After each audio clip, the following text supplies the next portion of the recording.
This special edition of the Imperfect Moms Club is brought to you commercial-free by the Podcast Entertainment Network. From the PEN Studios, this is the Imperfect Moms Club with your hosts, Lisa and Brittany. This week on Imperfect, Lisa shares her personal journey as a cancer survivor. Hi guys, it's Lisa, and today I'm doing another solo episode.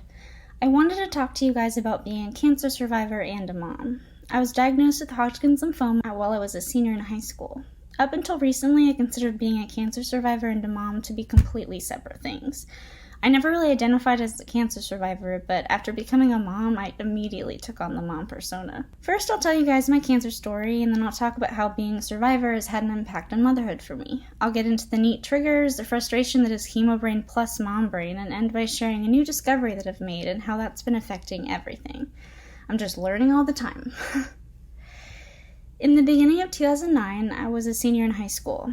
I was like every other senior, just counting down the days until graduation. I had friends, but I wouldn't have called myself a social butterfly by any means. Honestly, I was more excited to walk the stage than I was about prom. My mom had signed me up for SAT classes. We tried studying with the books, but it just wasn't working for me. I liked the SAT classes because it was one-on-one. This makes a lot more sense now that I've made my new discovery, but we'll get to that later. Anyway, once I had been going to these classes for a while, I caught a cold from someone there. Honestly, it was the worst cold I've ever had. Not only did I have aches and pains all over, but my throat was on fire for a whole week.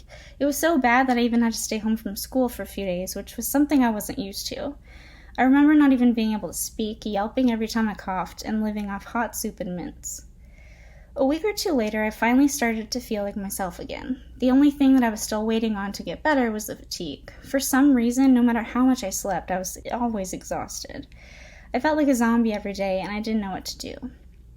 My mom kept telling me I just needed more rest. As I mentioned, I wasn't a sick kid, so neither of us were thinking there could be something wrong. A few days into this ridiculous exhaustion, I started experiencing neck pain. I figured that it was just tension. Even when I started being able to feel lumps on my neck, I chalked it up to knots. They were painful at first, but the pain subsided. I told my mom about the knots, but she didn't seem concerned either. I wasn't a sick kid, like I said. It came as a huge shock when my mom had a change of heart. So we went to the clinic. Long story short, the physician thought I had mono. They took some blood and made us wait 2 weeks. And guess what? Not mono. There was no follow-up from that physician either. It was just, you don't have mono. Thankfully, my mom was awesome and decided that it would be smart to get a second opinion. Thank God for that second opinion. After doing some research, my mom found possibly the hottest doctor I've ever seen. I mean, she wasn't looking for that, but she found it. I remember blushing so hard when he walked into the exam room at my first appointment. My mom still makes fun of me for that sometimes.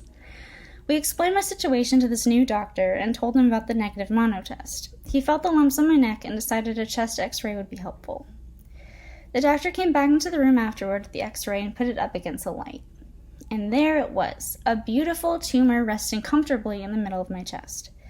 I saw it with my own eyes. A big, unevenly shaped ball of I don't know what was just sitting there near my heart. It was surreal. I had never seen anything in my body that wasn't supposed to be there. So now there's a tumor. The next step was to get a biopsy of one of these lymph nodes to determine what exactly was in them. This is actually my first surgery ever. I was super nervous. I have this weird thing about anesthesia. I'm always worried I won't wake up. They put me under general anesthesia and ended up taking out an entire lymph node. I had the bandage on my neck for a few days, so everyone at school saw it. I kept saying, you should see the other guy. I thought I was pretty funny. And as I would later learn, making jokes was my main defense mechanism. Honestly, that week was a total blur. I had surgery, got the biopsy results, got the Mediport implanted, and then started chemo back to back to back. I remember sitting in the chemo chair my very first day, and I still had the bandage on my neck from the biopsy. The Mediport that I just mentioned is a catheter that went into my chest near my shoulder with a tube that went through an artery to dispense the chemo. Don't worry, this is another surgery. I definitely was not awake when they did this. It was weird. There was just a bump on my chest where the catheter was resting just beneath the skin. I'm not entirely sure how it worked, but all they had to do was stick the IV needle into the top of the catheter. They gave me numbing cream to put on my skin an hour before heading to the hospital. I definitely forgot to put it on the first day, and I never forgot again. Before I started chemo, there was one last test they had to do, the bone marrow biopsy. This is done in my oncologist's office with my pants pulled down and what seemed like a revolving door of people coming in to talk to my doctor. Like, seriously? Read the room, people. The biopsy was rough. They numbed the skin above my ass, but that doesn't do anything when there's a needle being drilled into your hip bone. If I dwell on this too much, I get nauseous, so I'll just end this part by saying it sucked. A lot. And I found out a few years later that they put bone marrow donors under general freaking anesthesia. I am pissed. Okay, so story time. At my first chemo session, they gave me some anti-anxiety medication through my IV. I was high as a frickin' skyscraper. My best friend texted saying she would come over that night to hang out with me as soon as we got home. Unbeknownst to me, she also invited this other friend of ours, a friend that I happen to have a pretty big crush on. Anyway, I got home and immediately went upstairs to our family room. I sat on the couch, high as a kite, and decided that my jeans were uncomfortable. So there I was, out of my mind and pantsless. I think I was playing Super Paper Mario on the Wii. All of a sudden I hear, "Hey Lisa," behind me. I shot up and spun around. It was a friend that I didn't know was coming over. I smiled and said hi and then looked down on my legs. If it hadn't been for the medication in my veins, I would have definitely been mortified. I put my hand up, told him I'd be right back, and ran to put on some pants. I will never forget that story. I had chemo treatments every other Friday for 4 months, so 8 sessions. My best friend came with me a few times, and we would watch the original Star Trek on her laptop. I would skip school the day of chemo. The chemo treatments took about 5 hours, and then stay home from school Monday and Tuesday of the next week to recover. So I was never at school for a full week. Teachers kept suggesting I do homeschool, but I wasn't about that life. Nothing against homeschooling or anything, but I thought that staying home would just depress me. I needed to stay in school and hang out with friends and be normal. I did lose my hair. Funny enough, that was the only time I cried, that I remember anyway. My hair started falling out after my 3rd chemo session. It was crazy. I remember brushing entire sections out. A friend of ours had fought breast cancer several years earlier, and she suggested I just shave my head. She was actually the one who did it, and she gave me one of her old wigs to wear. It was so special getting my head shaved by her, and she also made it fun. I felt like I was taking control of the cancer instead of letting it control me. This family friend also gave me the best advice. She told me that I needed to look at having cancer as just something I had to do for now, but that once it was over, I would be done with it forever. I never once thought that I could die. I just kept telling myself what our friend had told me. This is just something I'm doing right now, and then it's going to be over. This is a big part of how I was able to stay so positive throughout. I also think it was my age. I was 18, so I still had that invincible thing that kids have. So as annoying as being sick was, it was fine. Chemo became just a really crappy extracurricular. My last chemo treatment was the day after my high school graduation. I did get to walk the stage with my classmates, but I never went to prom. The doctors actually had me choose between the two. Before one of my chemo sessions, the doctors found that my white blood cell count was very low. They recommended that I skip chemo that day, but looking at the calendar, that would mean that I'd miss graduation. But I wouldn't be able to go to prom. I decided I'd rather walk the stage. It felt more meaningful, and honestly, I didn't want to delay treatment. So I had cancer from February 2009 to June 2009. My last chemo treatment was June 12th, 2009, the day after high school graduation. Our principal at the time was also fighting cancer, and he gave me a big hug before I walked out onto the stage. He lost his fight with cancer a few months later, and I attended his funeral. It was really emotional. Like, there I was having just beat cancer, and there he was just passed away from it. I stayed for the service and then snuck away quietly. I felt guilty being there. Survivor's guilt is what they call that. So that's my story. I've been cancer-free for 12 years now. You're considered cured from Hodgkin's lymphoma after 5. Now we'll take a quick break, and when we get back, I'll talk about how my fight with cancer affects my parenting. This is the Imperfect Moms Club on PEN. Get in touch with the show through the PEN listener hotline at 833-PODS-NET. That's 833-763-7638. Welcome back to the show. Now let's talk about how surviving cancer affects everything. I can't tell you guys how many times I've been to the doctor or the ER because I had this weird symptom that didn't make sense to me, so obviously it was serious. And now it's worse because I have kids. And it's not that I freak out every time there's a fever, but there are certain symptoms that will trigger me. So when I had cancer, my only symptoms were the fatigue and swollen lymph nodes. You could argue that the cold I had was just the cancer causing cold-like symptoms, but they went away, so I just assumed I had a cold before everything else started. Lily had a virus recently, no, not that one, and she went through a week or 2 of constant fevers. I didn't freak out about that. Babies get fevers all the time. We treated them with lukewarm baths and switching between Tylenol and Motrin when needed.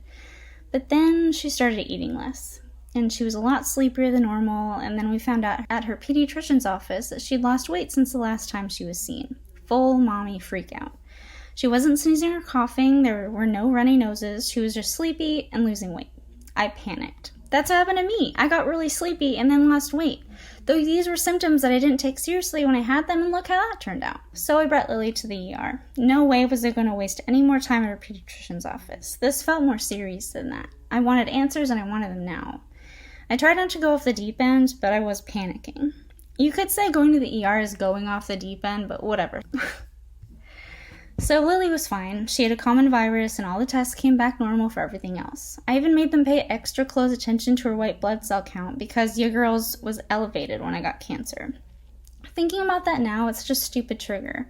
Like, white blood cells elevate when you're sick. That's just a thing that happens because immunity. If you have a cold, they'll go up. Whatever. So weird symptoms are my trigger, I guess. Symptoms that don't seem like symptoms. After all, my fatigue could have just been caused by lack of sleep, but instead it was caused by the big C. Cancer sucks. Anyway, to go along with this, I am also even more of a hypochondriac for my own self than I was before. I have these two beautiful girls that need me and I can't die. I can't just leave them.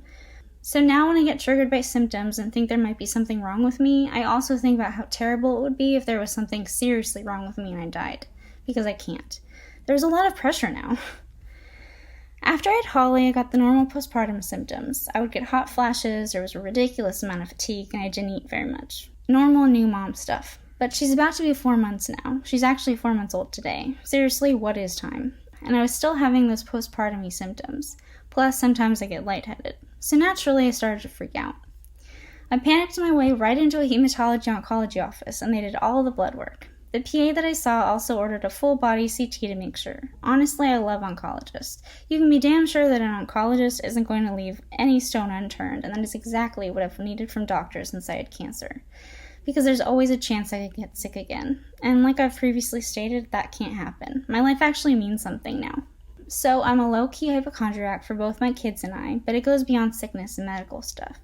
When you survive cancer, you may develop this thing called survivor's guilt. It's awful and causes a lot of anxiety. Basically, since I had cancer, I felt like a fraud. Cancer kills so many people. How did I survive? Why did I survive? I hear stories of friends or friends of friends that pass away from cancer, and I just think, why them and not me? Just last month, I heard of a girl that I've only met once in my life that died. I saw photos on Facebook of her going through chemo and fighting cancer, and even a photo from her last chemo session. I thought she was all clear, and then I found out she died. I was so sad for the rest of the day, and I didn't even know her that well. This survivor guilt gets even worse now that I have kids. I feel like since the universe saved me the first time, there's no way it would do it again. Plus, I'm no longer an invincible high schooler, so I definitely would die if I got cancer again. And what of my kids? Again, they need me and I can't leave them. All of this to say that all of my regular cancer survivor quirks are just amplified now. Because it isn't just me anymore. There's so much more to lose and my life is so much more important. It isn't all bad, though. I like to say I got more positive out of having cancer than negative. I'm so much more compassionate, I'm stronger, and I have a better sense of what's truly important. This definitely helps in the mom department. But being a mom while having chemo brain and mom brain at the same time? Seriously, what the fuck? If I had a memoir, I'd probably call it Chemo Brain, Mom Brain, What Brain? After I finished chemo, I started noticing that things were harder than before. I didn't concentrate as well and I kept losing things. Seriously, it would take me a century to get out the door in the morning because I couldn't find where I had just put my keys. As soon as something left my hand, I immediately forgot where I put it. Like my brain just refused to create the memory for me. Cool. It made for some very frustrating mornings. It made studying harder too. Since I had cancer my senior year of high school, I started college right after that. Looking back, I should have taken a year off, but I didn't. I was not into studying at all. I just wasn't in that mindset. I just beat cancer and now you're going to make me study? And with chemo brain, not only did I dislike studying because I didn't care that much, but I couldn't even concentrate when I would try. I would have to read the same paragraph several times before I understood what I was reading. So it took forever and eventually I just decided it wasn't worth my time. In college, I wanted to go out and have fun and not worry so much about grades. My GPA that first year was atrocious. It just didn't seem as important anymore to get good grades and study hard. I wanted to live and have as much fun as possible. By some miracle, I actually did pretty well in college. I wasn't top of my class by any means, but I was happy with how I did. I think what saved me was my major. I was learning things that really fascinated me, so it was easier to remember and fun to learn. This version of studying at the beginning of college was a bit extreme since I had just ended my treatment, but it became more of a healthy balance after that. Now that I'm a mom, I still hold on to that balance. Of course, I want my kids to do well in school, but I'm not going to stress out about grades and stress them out in the process. Learning should always be fun, and there are way more important things than acing every test. I've heard way too often of kids becoming way too stressed or even struggling with depression because they were striving to be the best for their family. I would never want to put my kids through that, and I think my experience with cancer taught me that early on. There's one last thing I want to talk about here, and that's the feeling that there's not enough time. When I was 18 and even in my early 20s, I didn't feel this as much, but now that I have kids, I feel like things always need to happen right now. Getting pregnant with Holly, for instance. We discussed waiting a little longer, but ultimately I just felt like we needed to get pregnant again soon if we were ever going to have a second. I can't even explain the feeling. It's almost like I feel like there's just isn't enough time to do the things I want to do. I'm only 31. I have nothing but time, but there still just isn't enough of it. Okay, we're going to take another quick break, and then we'll get into that new discovery I made. Want to get in touch with the show? Email us at imperfect@podcastentertainment.com. Okay, so now let's talk about something that I've recently discovered about myself and how it's been changing my perspective on a lot of things. Guys, I'm super excited about this. A few weeks ago, I was officially diagnosed with ADHD. You can't see me, but I'm making the head explosion gesture. Literally everything I do makes sense now. Everything. I had no idea how often ADHD was misdiagnosed as anxiety and depression, and those have been my diagnoses for a long time now. When I first had Lily, suddenly there were so many more things that I needed to do. Change diapers, feed the baby, do the laundry, make sure the house isn't a total wreck, give the baby baths. The list was never ending. I was constantly overwhelmed, and this made me angry. So I was angry all the time, which led to depression. The reason I was getting so overwhelmed was because I just couldn't prioritize things. My days weren't just a big mess of tasks with no rhyme or reason to them. Everything needed to be done all at the same time. And I did things as I thought of them. So if I was in the middle of doing laundry and I realized that there was a bunch of dishes in the sink, goodbye half-done laundry, hello dishes. And then finding the laundry only halfway done later would send me in a panic. As weird as this is, I actually learned a lot about ADHD by watching TikTok videos. TikTok was the reason I went to my psychiatrist with questions about it in the first place. Apparently he thought I had ADHD before, but because I was never not pregnant, he wanted to wait until things settled a little. The biggest indicator for me was just how easily I would get overwhelmed with chores and baby stuff. It's because I couldn't prioritize anything. I saw a TikTok video of this woman who would post-it notes in a row with all the chores she had to do. And then when a new thing would pop up, she would put the new post-it note above the others. This is exactly why I was so overwhelmed all the time. I wasn't able to just focus on what I was currently doing and tell myself, you can do the next thing after. It was just, oh my god, I have to do this right now. This got really bad after Holly was born because she likes to need things when I'm in the middle of doing something else. So if I'm preparing Lily's lunch and I hear Holly start crying for formula, I would just start panicking and getting overwhelmed. My husband would always tell me that it was okay to finish Lily's lunch and then get the baby. It was like he was speaking a different language. Honestly, that just didn't make any sense to me. And before, when I mentioned that I liked this one-on-one approach to the SAT classes, probably because my ADHD made it hard to focus when trying to study by myself. Seriously, you guys, this new diagnosis makes me feel like I've finally opened my eyes for the first time. Thinking about ADHD and how it's affected my mom journey got me thinking about when I had cancer. It's likely I've had ADHD since I was a kid, so I wondered how that would have affected that time in my life. I searched everywhere online for anything about cancer patients and ADHD. I figured this was something that I'd be able to find a wealth of knowledge about, but I didn't find anything. Since my cancer was such a long time ago, it's hard for me to remember what it was like on a daily basis. I don't remember struggling too much, though, so I've started speculating that maybe my ADHD was less apparent when I had cancer. So having ADHD, I feel like everything is a task. There's always something that needs to be done, and too many tasks at the same time is overwhelming. But what if my brain saw beating cancer as just one big task? Like it was such a big task that I'd undertaken that I didn't have time to do much else.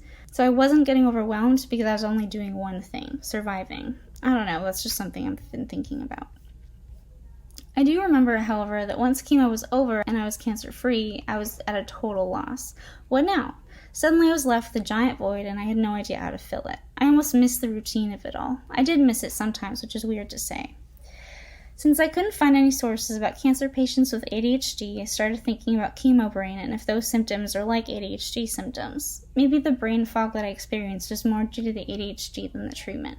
Here's what I found when I looked this up. The American Cancer Society website lists the symptoms of chemo brain as memory lapses, trouble concentrating, and trouble concentrating could be on what you're currently doing, a short attention span, or spacing out, trouble remembering details, trouble multitasking, trouble learning new things, taking longer to finish things, and trouble remembering common words. Now let's look at ADHD symptoms. So I won't go through all of the ones that Healthline lists, but I'll say the ones that I've struggled with the most. Lack of focus, hyperfocus, which the opposite, I don't know why, anyway. Time management concerns, forgetfulness, impulsivity, and lack of motivation. So there is definitely some crossover between the chemo brain and the ADHD brain as far as the forgetfulness and lack of good time management is concerned, but seeing the symptoms laid out is making me realize that the ADHD caused me to struggle more than the chemo brain did. I just always assumed it was chemo brain and nothing more. After talking to my psychiatrist about all this for a little bit, he put me on Adderall for a month to see how it made me feel and if things improved. Wow. I'm not a drug pusher or anything, but if you think you might have ADHD, you should ask your doctor about giving Adderall a try. It's been wonderful. I've always heard that Adderall just makes people hyper-focus on one thing and do just that for 3 hours. But it isn't like that for me. I can get all my stuff done and stay in the moment while I'm doing them. I haven't felt overwhelmed by tasks all week, and it's been so great. I can plan out my days, and honestly, it feels like my days have gotten longer. Suddenly, there's way more than enough time to get everything done. I'm also not tempted to do literally everything the same day because I'm panicking that those things aren't done. I can pick and choose what needs to get done on what day. So instead of either doing everything or nothing, I'm doing a manageable number of things throughout the days. My favorite part of this is that I'm also more in the moment with my kids. Lily loves to play, and I'm able to be completely in the moment now playing with her. Playtime is playtime, and chores can come later. I used to play with her while stressing the laundry wasn't done, and then I would feel guilty that I was thinking about laundry when I was supposed to be playing with her. Honestly, I feel like ADHD robbed me of my first 2 years of parenting. I couldn't just slow down and smell the flowers. I was always looking ahead to my next thing. I haven't done much research on ADHD in children, mainly because I don't believe in medicating children for that unless it's causing truly significant issues. Kids are very active and curious by nature, and I wouldn't want to dull that spark. Also, at least for me, it seems my ADHD symptoms wouldn't have really been a problem when I was a kid. I just didn't have all the responsibilities I do now. It's keeping track of the responsibilities and tasks that is the biggest issue, and kids just don't have as much to worry about. Anyway, I'll summarize the last segment by saying, although I definitely struggled with chemo brain, it's ADHD that made the biggest impact on life after cancer. Very interesting stuff. Thank you so much for listening to me talk about my life. I had so much fun writing this episode. See you later. Bye. Get in touch with the show through the PEN listener hotline at 833-PODS-NET. That's 833-763-7638. Enjoying this show? Be sure to check out all the shows across the Podcast Entertainment Network, where there's a show for every interest. Visit www.podcastentertainment.com to browse through the full collection of shows. Thank you for listening to today's episode of the Imperfect Moms Club.